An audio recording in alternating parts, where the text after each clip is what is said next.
Hi, everyone. Judge Andrew Napolitano here for Judging Freedom. Today is Tuesday, what is today? Long day, October 1st, 2024. Scott Ritter joins us now. Scott, I very much appreciate you coming on the last minute. It's been a long day for both of us and for all the folks watching us. What do we know about the Iranian missile attack today on Israel? What did it consist of? What was struck down? What got through? What damage, if any, did it do? Well, I can't say we know anything other than the Iranians fired a significant number of missiles, the majority of which appeared to strike the ground. Whether or not they struck the ground where they intended to strike is unknowable until the Iranians tell us what their objectives were and what their battle damage assessment. I would imagine that if these missiles did strike their intended targets, Israel will not be quick to confirm that, because the last thing you want to do when you're on the receiving end of missiles is confirm the accuracy of the missiles. Iran doesn't have a sophisticated, space-based reconnaissance capability to take immediate battle damage assessments. So even the Iranians will be, guessing to some extent. It appears, however, that a significant number of missiles were targeted at Nevatim Air Base outside of Beersheba. This is one of Israel's most important air bases. It's where the F-35 fighters are based out of, along with Netanyahu's Air Force One and some other, critical air assets. The videotape of this attack shows what appear to be hypersonic missiles, coming in in significant quantity and hitting what they're hitting something on the ground. They some of them may have been intercepted, but not all of them. This appears to be part of the Iranian strategy of saturation attacks. If you take a look at the quantity of the missiles being fired, it simply overwhelmed Israel's air defense systems. The Iranians also appear to have made use of the more sophisticated missiles, the hypersonic Fatah 2. They fired to take out the Arrow 2 and Arrow 3 surface-to-air missile or anti-missile defense shields. I've been looking at some videos that look as though the Iranians were deploying sophisticated warheads that have multiple warheads and decoys and accelerating warheads. So they used a variety of means. Back in April when we talked about this, I said, look, the Iranians led off with old stuff. It was just basically to exhaust the Israelis, exhaust the air defense, and then they finished with a dozen or so of the good stuff, and all of those hit their target. And at the time, I said this was Iran putting a marker on the table, saying the next time you're just going to get the good stuff. Well, this was the next time Israel got the good stuff, and what we saw here is that Israel is defenseless, utterly. You may shoot down 10% of the incoming missiles, but the bottom line is Iran saturated Israel's missile defense shield, and it wasn't just Israel's. Israel had the assistance of the United States Navy, and American THAAD systems.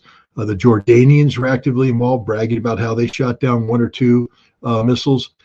So you basically had the world's densest, most sophisticated ballistic missile shield being exposed as utterly useless. And this is a signal in and of itself to the Israelis, because they are talking about retaliation.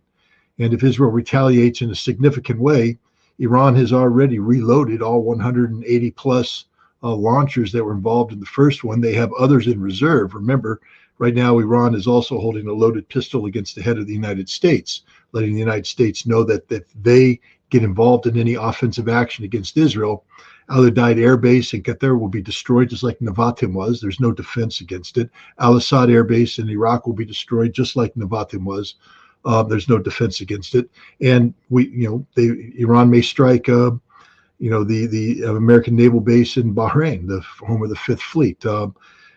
this was a tremendous display of capability by Iran, one that Israel and the United States would do well to reflect on before undertaking any precipitous moves.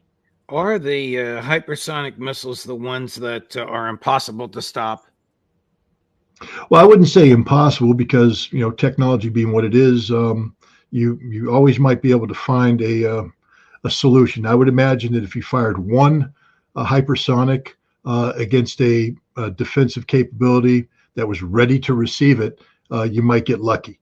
But generally speaking, the hypersonics are coming in at a rate of engagement, a rate of closure that's too fast for any radar system today to configure an intercept solution and have the interceptor actually be able to do it. I think what we saw was there were some occasions of the Israelis playing catch up, meaning that they were trying to catch up to the warhead, but they couldn't. It was going too fast.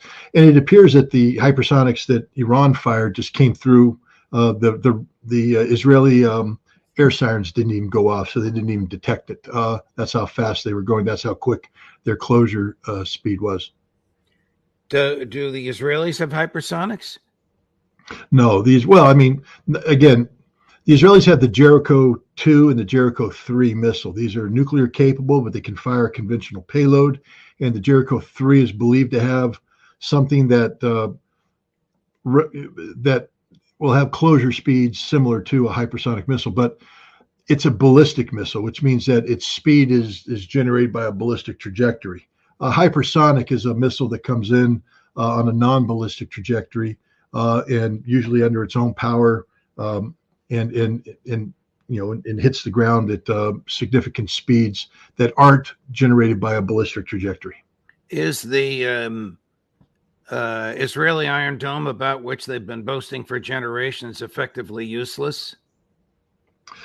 Well, the Iron Dome wasn't meant to defend against these systems. The Iron Dome was meant to defend against a saturation attack by Katyushka rockets or low technology short range rockets. It wasn't designed to defend against the saturation attack of ballistic missiles or ballistic missiles. This is what the Arrow 2, the Arrow 3, the Patriot, the THAAD system. These are the systems that are designed to defend against those. The Iron Dome is when Hamas fires off, 70,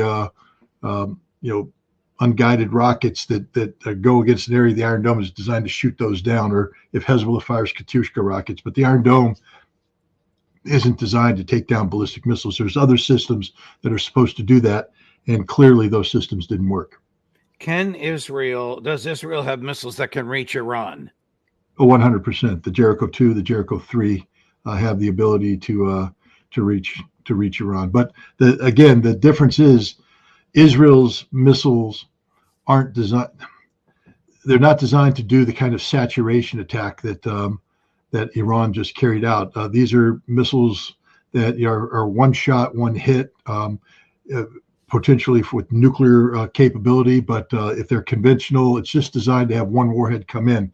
The question is, could the Russian S-400 air defense systems that Russia has supposedly provided Iran and are in position around Iran's critical infrastructure, can they get an intercept solution on a Jericho ballistic missile? And I think the answer might be yes. So even if Israel were to fire Jericho missiles, there's a good chance that because they are flying a conventional ballistic trajectory, that they could be shot down by the S-400.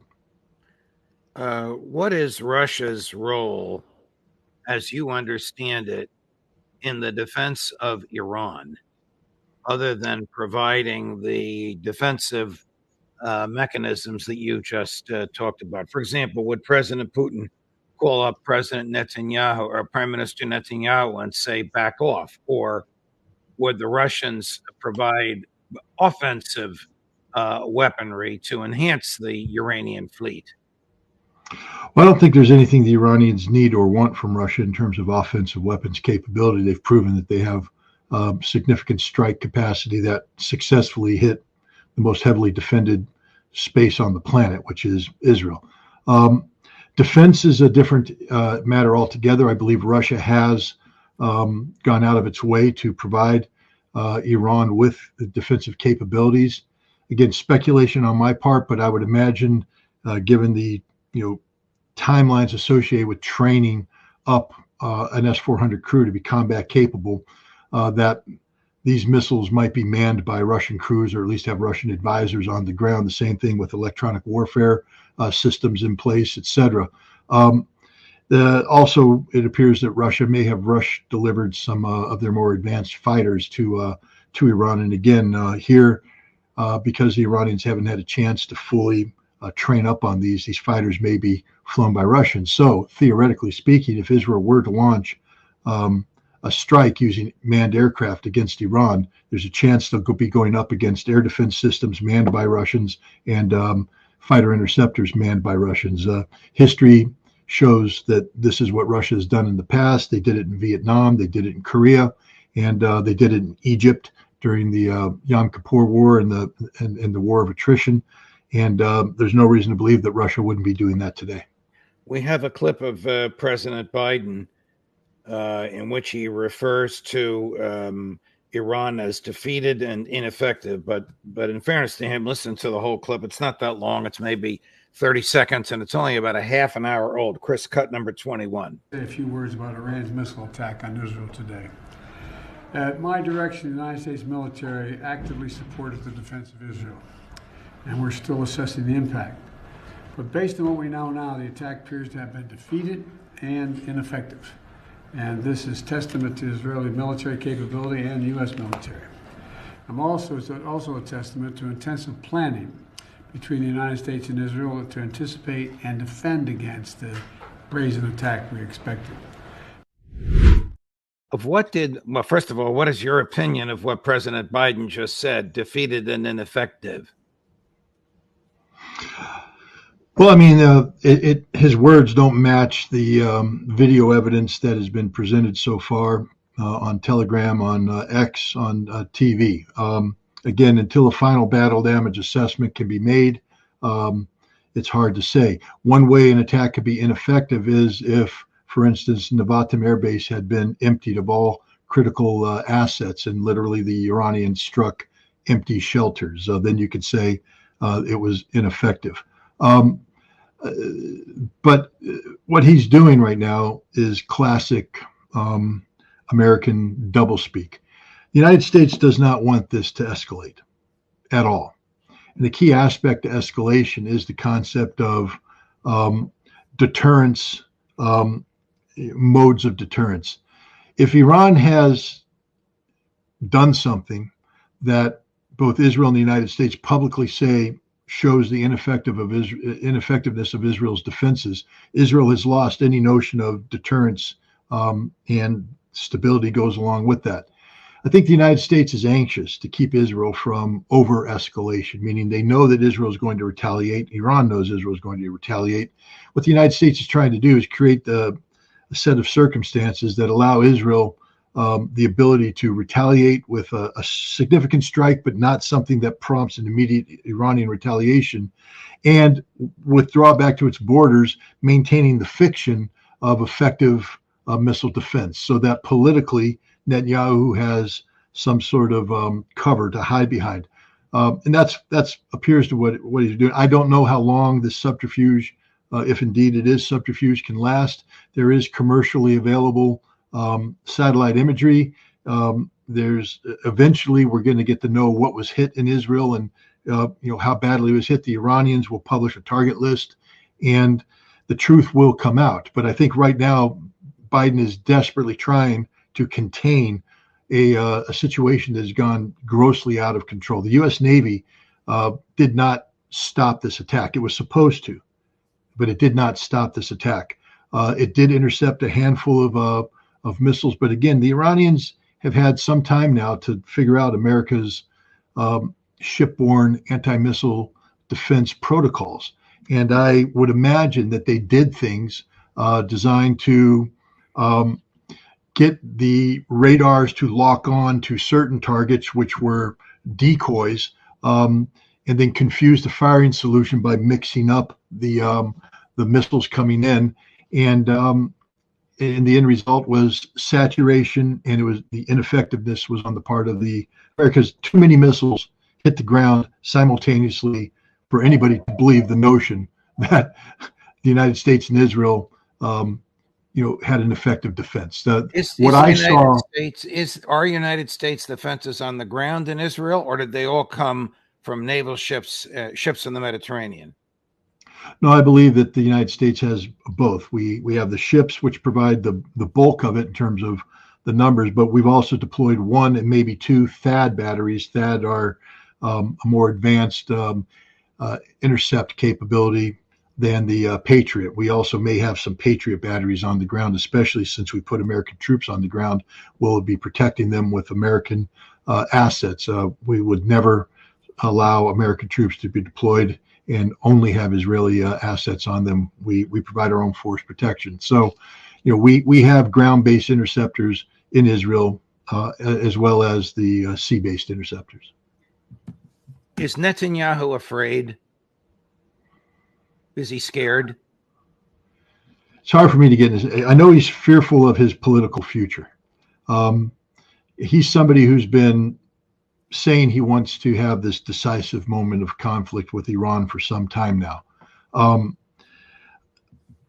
I don't know what he's being briefed. I would imagine that if he's being briefed honestly, he should be afraid. He should be very afraid, because what the Iranians demonstrated today is that Israel is effectively defenseless in the face of a concerted Iranian attack, and that if the Iranians wanted to, they could time this attack differently.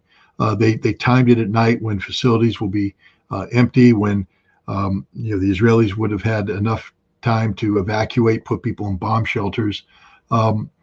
If the Iranians wanted to pull in Israel, for instance, a Dahiwa type doctrine, which is Israel's doing against Lebanon right now, collective punishment of the Lebanese population for the sins of Hezbollah.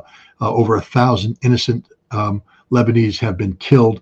I have friends of mine over there who are scared to death because of what's going on, and they are civilians. They have nothing to do with Hezbollah, nothing to do with anything, just living their lives, and yet their lives are at risk because of the irresponsible actions of Israel. If Iran were to replicate the Israeli approach and apply a collective punishment thing, they could easily have killed several thousand Israelis tonight, but they chose not to. They chose to strike military targets only, and they did so at a time when Israel would be able to evacuate and put people in. So this was not an attack designed to inflict casualties. This was an attack designed to send a very stark message that the next time you won't be so lucky. And the other thing they did, and this is something that should resonate with the Israelis, if indeed they took out Nevatim Air Base, which it appears that they struck many, many times, every Israeli pilot that takes off to strike Iran, in the back of their head, has to wonder whether or not there will be an air base waiting for them when they come home. Because what Iran did there can be, and that's the most heavily guarded air base, that where the most valuable assets are, that can be replicated at every single air base in Israel. And the time of flight, 5 to 15 minutes. It takes the Israeli Air Force far longer. So by the time the Iranians detect the Israeli Air Force being launched against them, they will detect it. The Russians will detect it. They'll get the early warning.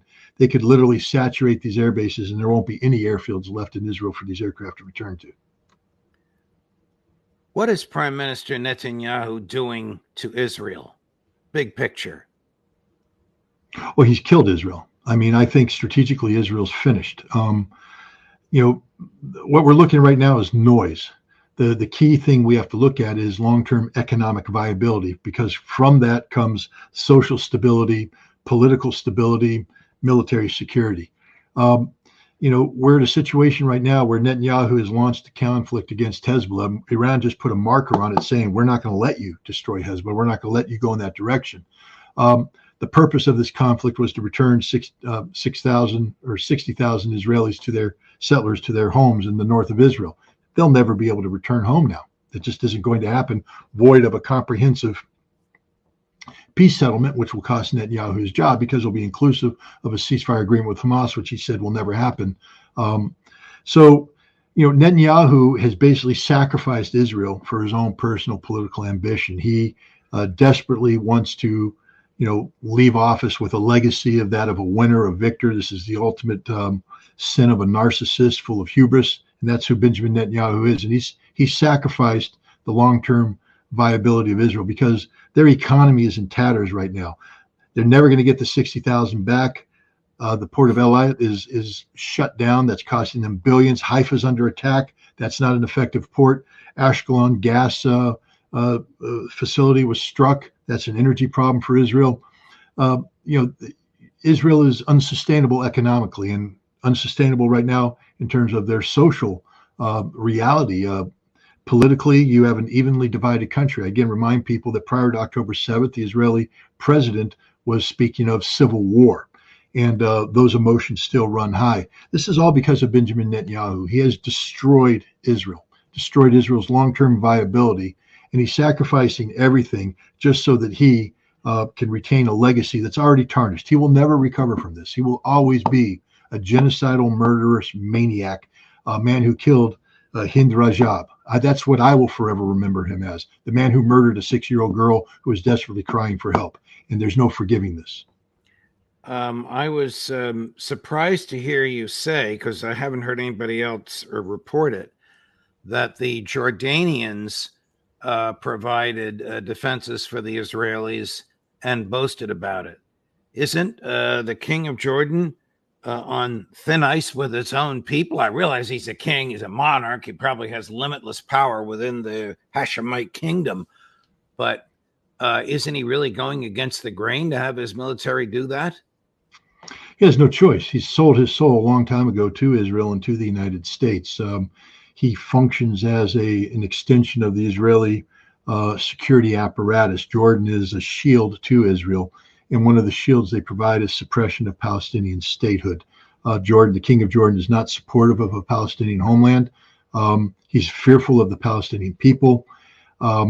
He is, of course, walking a thin line, as you said, right now, because the emotions in the region lend itself to support for Palestine. His wife is Palestinian, but at the end of the day, he will do what he is conditioned to do. His Pavlovian response is when threats emerge to Israel, Jordan's job is to eliminate the threats that Jordan is capable of doing. His missiles did shoot down a number, when I say a number, 1, 2, 3 of Iran's missiles. One of the debris from one of those shoot downs landed in a Palestinian village, killing a Palestinian individual.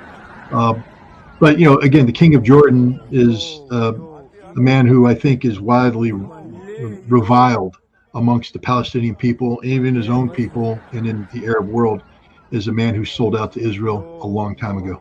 Last question, President Erdogan of Turkey, is in your view, the assassination of Nasrallah enough to get him to do something, whether it's militarily or economically? All he has to do is make a phone call and turn off the spigot of oil that goes to Israel. No? Yeah, he doesn't even have to make a phone call. He just does it. I mean, it's Turkish pipelines.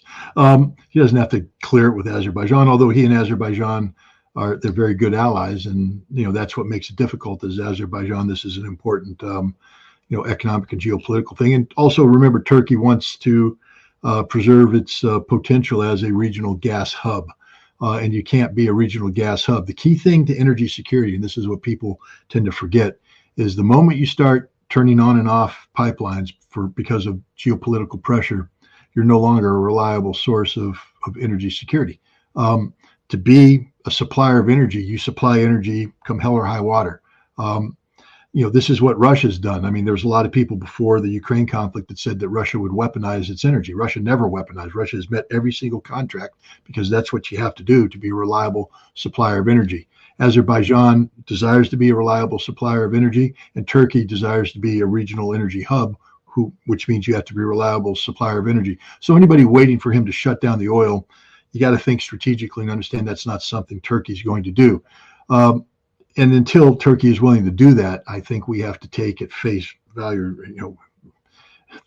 any rhetoric that comes from Erdogan about confronting Israel. Turkey has a military capable of confronting Israel. If it chose to do so, it will not do so. This is just posturing by Erdogan. Scotty, I can't thank you enough. We put this show together the last minute in light of your schedule and mine, and in light of the events in the Middle East.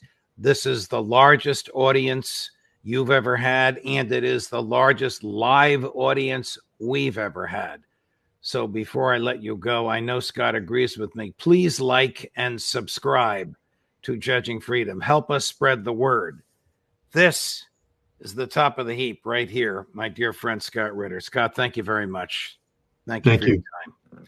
Coming up tomorrow, another champion at 11 o'clock in the morning, Colonel Douglas McGregor at noon, live from Ukraine, and he'll get through this time. Patrick Lancaster at 1:30 in the afternoon, Aaron Mate at 2 in the afternoon, Phil Giraldi. It's been a long day. Thank you for watching. Judge Napolitano for Judging Freedom.